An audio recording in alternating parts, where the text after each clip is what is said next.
technicien en assainissement de l'eau doit produire une eau en quantité et en qualité suffisante pour le besoin des citoyens.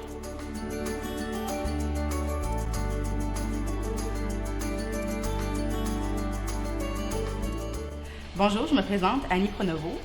J'ai gradué en 2010 au Cégep Saint-Laurent comme technicienne en assainissement des eaux. Et je suis maintenant de retour au Cégep comme technicienne pour les laboratoires.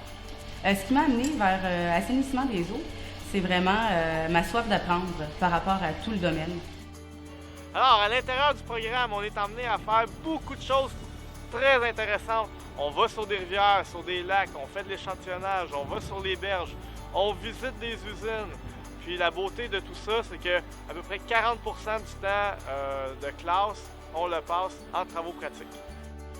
Tout au long de la technique, on passe à travers une multitude de sphères, soit la microbiologie, hydraulique par rapport à comment est-ce qu'on transporte l'eau. Si vous aimez les sciences, ici on en fait des applications concrètes.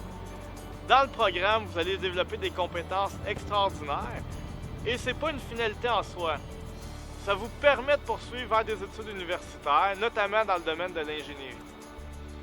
Un étudiant qui termine son programme a plusieurs possibilités d'emploi. Ici, évidemment, on produit de l'eau pour plus d'1 million de citoyens. Sur une cinquantaine d'emplois, il y en a environ le tiers qui sont destinés à des techniciens en traitement de l'eau, donc des gens qui ont une formation. Le traitement de l'eau, c'est une profession qui est noble.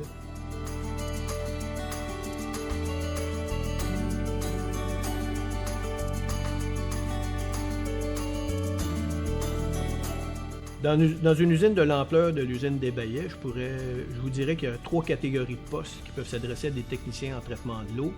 Il y a le poste d'opérateur, qui est ni plus ni moins qu'une personne qui est assise à la console, travaille en rotation, 24 heures par jour, 7 jours par semaine. Il y a également le préposé au procédé qui, lui, est appelé à se déplacer à l'intérieur de l'usine pour aller valider les alarmes.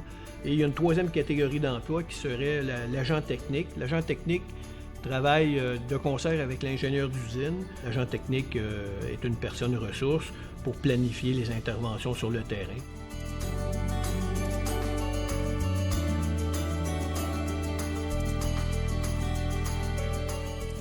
L'alternance travail-études, c'est une mesure pédagogique qui permet aux étudiants de mettre en pratique leurs compétences en milieu de travail pendant leur formation. Ça se fait sous forme de stage qui se déroule pendant l'été. Depuis 2006, le Cégep encourage et soutient la réalisation de stages alternance travail-études à l'international. Une dizaine d'accords avec des institutions d'enseignement technique en France ont été développés justement pour favoriser l'échange de stagiaires. Les avantages pour les étudiants sont nombreux. Ça leur donne des expériences de terrain encadrées par des professionnels du milieu. C'est des stages qui sont payés, alors un salaire pendant l'été. Et ils ont aussi le privilège non seulement de découvrir des méthodes de travail différentes, de vivre une immersion sociale et culturelle et de s'ouvrir sur le monde.